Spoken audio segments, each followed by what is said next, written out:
Ya. Oke, deal ya Pak. Oke. Baik. Selama hidup di dunia ini Yesus sebagai Tuhan kok Pak. Jangan ngomong manusia nih. Ya. Gue ikat nih. Tuhan. Pak, umur 12 tahun sama 29 tahun Tuhan Anda kemana? Ada di Nazaret. Ngapain Pak? Tuhan Anda di Nazaret. Belajar Alkitab dan mengajar Alkitab. Jadi berarti Tuhan sekolah. Ya, manusianya Yesus yang sekolah itu, Pak. Tadi ngomong nggak boleh ngomong manusia, ya ngomong Tuhan. Kenapa ngomong manusia? Lah, kan Yesus itu firman yang jadi manusia. Tadi udah janji Nah, sekarang kita. berarti gini, pertanyaan Pak nggak paling untuk saya kalau gitu.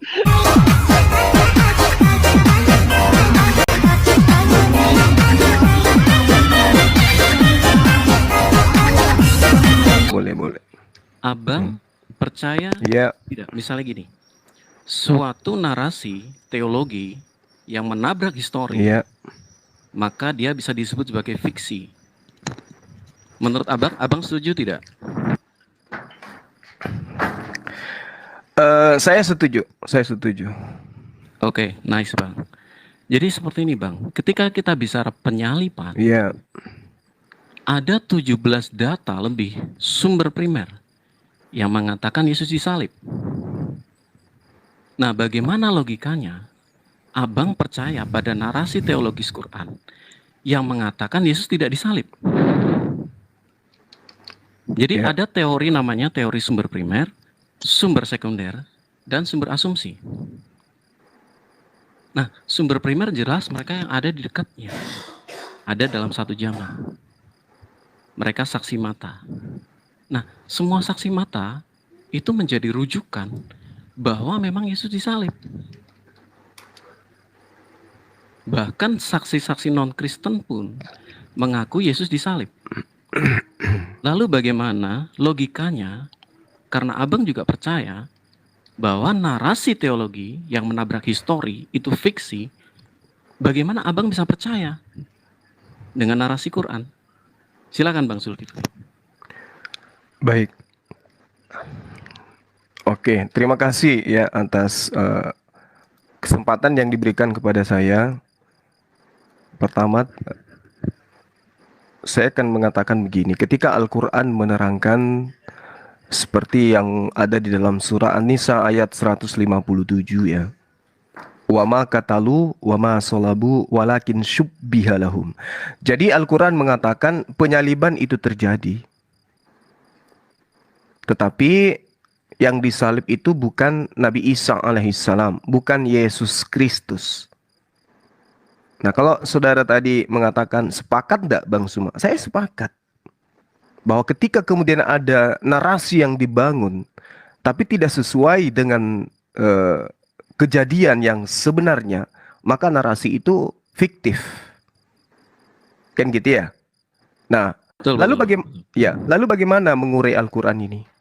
Wa ma salabu walakin syubbiha lahum. Al-Quran mengatakan ada penyaliban, tapi yang disalib itu bukan kekasih Allah, bukan utusan Allah. Nah, sebagai kristolog, tentu saya akan mempelajari data-data di dalam kitab saudara sebagai informasi awal dari kejadian, sebagai sumber kejadian yang menginformasikan kejadian. Sederhananya gini, di dalam kitab saudara, Matius 26 nomor 29, Yesus mengatakan, aku tidak akan minum anggur lagi kecuali nanti di kerajaan surga. Aku tidak akan minum lagi hasil pokok anggur ini sampai hari aku meminumnya, yaitu yang baru bersama-sama dengan kamu dalam kerajaan Bapa. Ini pernyataan Yesus, Bung. Dia tidak akan minum anggur lagi. Akan tetapi ketika kita melihat penyaliban di dalam Yohanes 19 nomor 30 diterangkan dengan valid. Sesudah Yesus meminum anggur itu, berkatalah ia, sudah selesai. Lalu menundukkan kepalanya dan menyerahkan nyawanya. Ini Yesus siapa ini yang minum anggur ini? Narasi Al-Quran ada penyaliban. Jelas itu. Al-Quran mengatakan memang ada penyaliban. Tetapi Al-Quran mengatakan bukan Isa alaihissalam, bukan Yesus anak Maria yang disalib, tapi orang yang diserupakan. Nah, saya minta Anda menarasikan lebih sempurna lagi apa yang saya terangkan kepada saudara. Yesus di sisi lain mengatakan, aku tidak akan minum anggur lagi. Kemudian ada Yesus lain yang minum anggur sebelum dia disalibkan. Coba Anda terangkan kepada saya. Baik. Silakan. Jadi seperti ini, Bang.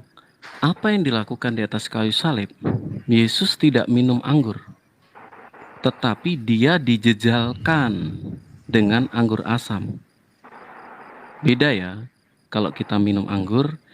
Nah, kemudian ketika narasi yang mengatakan bahwa bukan Yesus atau Yesus yang lain. Nah, perlu kita periksa. Pengadilan Yahudi itu berlapis, termasuk pengadilan Romawi.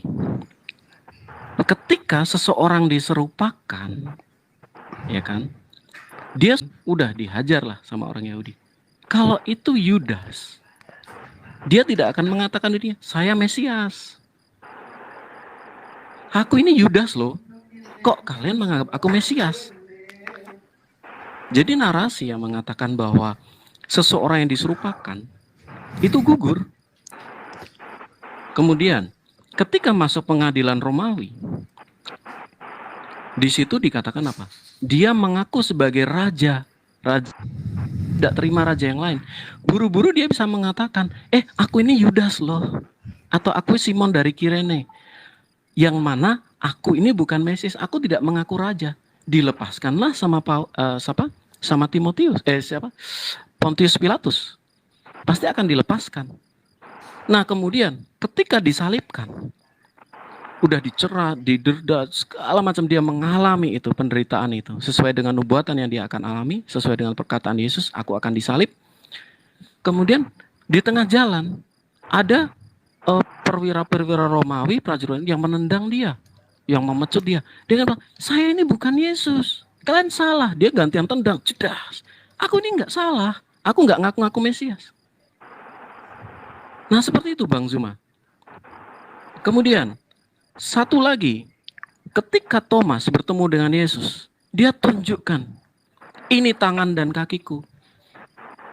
Jadi secara komplit Alkitab, baik dari Kejadian sampai Wahyu, nubuatan itu satu persatu nunjuk ke Yesus, satu persatu nunjuk ke Yesus, satu persatu.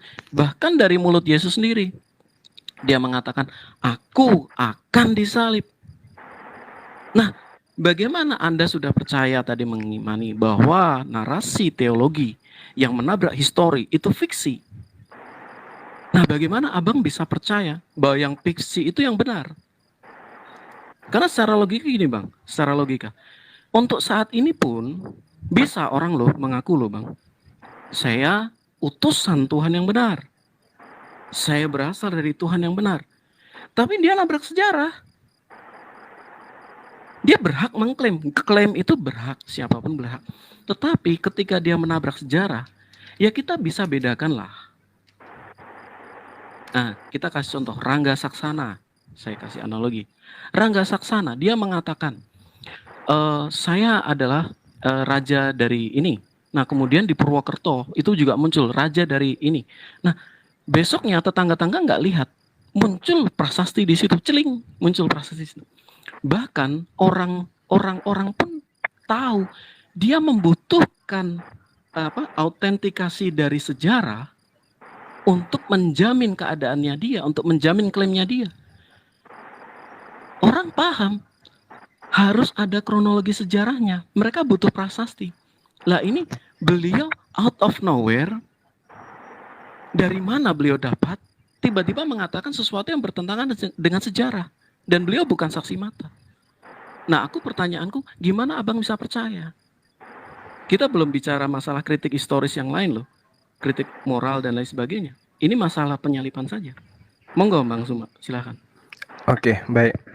Jadi yang saya petik dari penjabaran saudara Banjek, itu Anda katakan bahwa itu tidak minum, tapi hanya dicucuki gitu ya. Tetapi itu sudah terbantahkan dengan apa yang dikatakan oleh Yesus tadi. Aku tidak akan minum, faktanya minum. Itu yang pertama ya, itu yang pertama.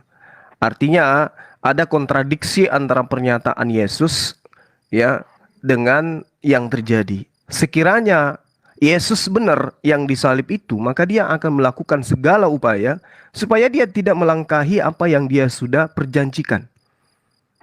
Apapun itu, dia akan menahan supaya dirinya tidak minum anggur, karena itu dia sudah ucapkan. Itu yang pertama. Kedua, kita lihat secara telah kritis terhadap penangkapan yang terjadi terhadap sosok yang dikatakan Yesus. Anda boleh lihat di dalam Markus 14. Bagaimana kemudian cerita di sana, di data nomor 50, semua pengikut Yesus itu lari meninggalkan Yesus. Lari meninggalkan Yesus. Namun tetapi, ketika kita runut mengikuti cerita dari Markus 14 ini, terkait dengan Al-Quran ya, bahwa memang ada penangkapan, tapi yang ditangkap itu bukan Yesus asli. Ya, saya selalu, yang lain sudah lari, tapi masih ada orang yang ikut di belakang, satu orang, dengan menggunakan kain lenan. Lalu kemudian di data nomor 52, lelaki muda tadi itu melepaskan kainnya lalu lari dengan telanjang. Kenapa? Alasannya karena para prajurit tidak mengenal Yesus. Nah, ini yang menjadi pertanyaan, laki-laki yang telanjang lari menggunakan kain lenan tadinya ini siapa ini? Siapa ini yang lari dan kenapa dia lari dan kenapa dia ingin ditangkap kalau dia ternyata bukan Yesus? Dan kenapa kemudian orang-orang tentara Romawi masih mau menangkap dua oknum? Padahal tujuan mereka datang hanya menangkap satu, yaitu Yesusnya. Karena orang-orang Romawi tidak mengenal yang namanya Yesus itu yang mana. Lalu kemudian, sedikit lagi sahabat. Lalu kemudian, yang menggunakan kain lenan itu diceritakan di dalam kitab saudara, di dalam kitab Yohanes 13 nomor 4. Di situ Yesus menggantikan jubahnya, lalu mengambil sehelai kain lenan dan mengikatkan di pinggangnya. Pemuda yang lari di belakang orang yang ditangkap, yang tadinya dikatakan Yesus, itu melepaskan kain lenan dan lari dengan telanjang. Nah, ini pertanyaan saya secara logika aja, sederhana aja. Mungkin Anda sudah menangkap maksud saya. Siapa pemuda yang lari di belakang oknum yang dikira Yesus ini? Karena penangkapan memang terjadi, kata Al-Quran, penyaliban memang terjadi, tetapi yang ditangkap itu adalah orang yang diserupakan dengan Nabi Isa alaihissalam atau Yesus Kristus. Silakan. Oh ya, luar biasa Bang. Jadi orang yang lari tadi itu kalau kita dalam pemahaman kami ya, itu adalah Yohanes Markus atau Markus sang penulis penginjil. Nah, tetapi ada satu bukti yang begitu luar biasa Bang. Yesus datang kepada Thomas dan para murid. Jadi disaksikan lebih daripada satu. Nih ya, saya kasih contoh. Selain itu ya, sebentar sebelum saya ke sana. Yesus mengatakan seperti ini. Anak manusia akan pergi sesuai dengan yang tertulis tentang dia, bahwa dia akan 2 hari lagi akan dirayakan Paskah, anak manusia akan diserahkan untuk disalibkan. Bayangin, perkataan Yesus di Matius 26. Lukas 24. Yesus sendiri merah-merah ini Bang ya. Anak manusia harus diserahkan ke tangan orang-orang berdosa dan disalibkan dan akan bangkit pada hari ketiga. Jadi Yesus sendiri mengakui itu. Nah, ketika ketika Yesus bangkit, mereka murid-murid teringat akan perkataan itu. Kemudian, ketika kita bicara masalah Thomas, Thomas pada waktu itu ditantang oleh Yesus. Taruhlah jarimu, Yohanes 20 ayat 27. Taruhlah jarimu di sini dan lihatlah tanganku. Ulurkanlah tanganmu dan cucukkanlah ke dalam lambungku. Dan janganlah engkau tidak percaya lagi, melainkan percayalah. Nah, jadi sejarah benar. Flavius Josephus, kemudian Pliny the Younger, kemudian Marbar Serapion, even Talmud Yahudi, even Paul dari Samosata. semua sepakat. Memang Yesus yang disalib. Yesus juga sepakat, aku akan disalib. Kemudian Yesus juga sepakat, dia bangkit, dia menampakkan dirinya kepada para murid. Ada 4 Injil sinoptik yang mencatat itu. Ingat ya, kontra dengan sumber Abang yang hanya dari 1 orang. Oke ya. Nah, kita tahu bahwa dalam hukum ada istilah unus testis, nullus testis. Satu saksi bukan saksi.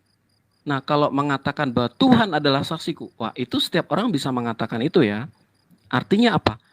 Klaim teologisnya itu nggak bisa hanya dari satu sumber saja. Nah, kita semua sama-sama bawa nih Alkitab. Satunya di sebelah kanan Quran.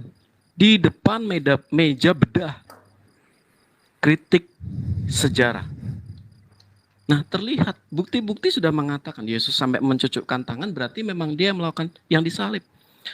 Yesaya mengatakan, Yeremia juga mengatakan, kemudian Daniel mengatakan bahwa Mesias akan mati, akan disingkirkan.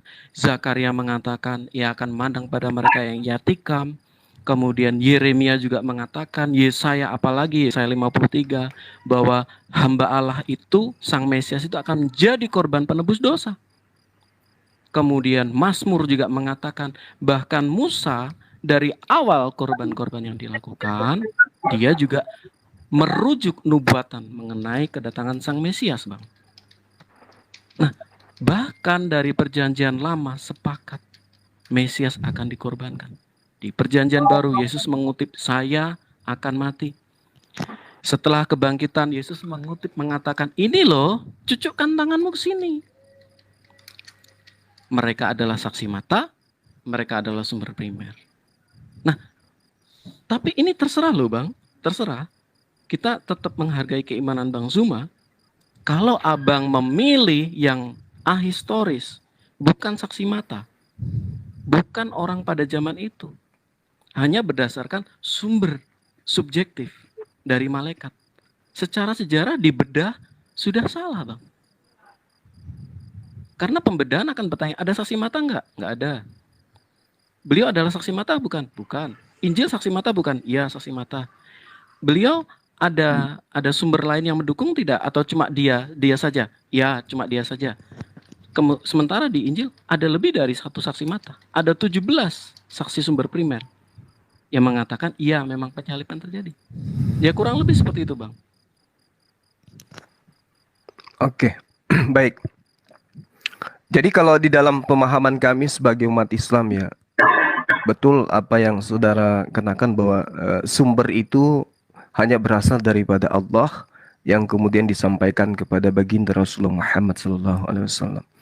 Al-Quran mengatakan bahwa Allah itu Al-Basir, Maha melihat. Jadi kejadian yang terjadi Allah yang melihat. Nah, kemudian disampaikan kepada baginda Rasulullah Muhammad SAW perkara yang sebenarnya terjadi. Nah, ketika saudara mengatakan bahwasanya saksi satu orang itu nggak bisa, berarti Anda dengan secara langsung menolak kesaksian Yesus di dalam Yohanes 8. Di situ Yesus mengatakan, bukankah di dalam kitab Taurat dikatakan bahwa 2 saksi itu sudah sah? Dan akulah yang menjadi saksi tentang diriku bersama juga Bapa yang bersaksi tentang aku. Berarti Yesus dan Bapa 2. Begitu juga Rasulullah Muhammad SAW, dirinya ditambah malaikat Jibril, ditambah lagi dengan Allah 3. Kedudukan dari saksi berdasar penjabaran saudara itu masih tinggi Rasulullah Muhammad SAW. Terkait ini ya. Lalu kemudian ketika Anda mengatakan sejarah, ingat ya, Filipus yang saudara maksud itu lahir tahun 37 Masehi. Jadi tidak nyambung dengan cerita yang terjadi terhadap cerita Yesus. Dan pada saat dia menulis cerita itu, dia sudah berada sebagai oknum intelijen Kekaisaran Romawi yang sudah berpihak kepada kerajaan Romawi yang tadinya menjadi musuh daripada beliau. Itu yang perlu saudara pahami. Lalu kemudian ketika saudara mengatakan bahwa yang lari menggunakan kain lenan itu adalah Markus, itu terbantahkan Bang dengan Markus 14 nomor 50 yang mengatakan semua murid Yesus lari meninggalkan Yesus, termasuk Markus. Semua pengikutnya lari meninggalkan Yesus. Markus 14 nomor 50. Kemudian setelah mereka lari, ada ternyata satu oknum yang jalan di belakang Yesus, yang mana dikatakan di dalam Markus 14 nomor 51, ada seorang muda yang pada waktu itu hanya memakai sehelai kain lenan yang mengikuti Yesus. Sementara di sisi lain yang menggunakan kain lenan itu adalah Yesus. Bisa dilihat di dalam Yohanes 13 nomor 4. Nah, kalau Anda membantah ini, artinya membantah Al-Quranul Karim, tolong tunjukkan kepada saya di kitab mana Markus diceritakan menggunakan kain lenan. Siap. Kita berbicara mengenai sejarah kan? Nah, coba Anda urai itu. Anda urai karena Al-Quran itu seperti itu menjelaskan. Kalau di Al-Quran begini, Bung. A'udzubillahi minasyaitonirrajim. Isqalallahu ya Isa inni mutawaffika wa rafi'uka ilayya wa mutahhiruka minal ladina kafaru. Ini seirama dengan nubuatan tentang Nabi Isa di dalam Mazmur 91. Nanti kita urai ke sana. Nanti kita urai bahwasanya Al-Quran surah Ali Imran ayat 55 itu seirama dengan Mazmur 91 yang menceritakan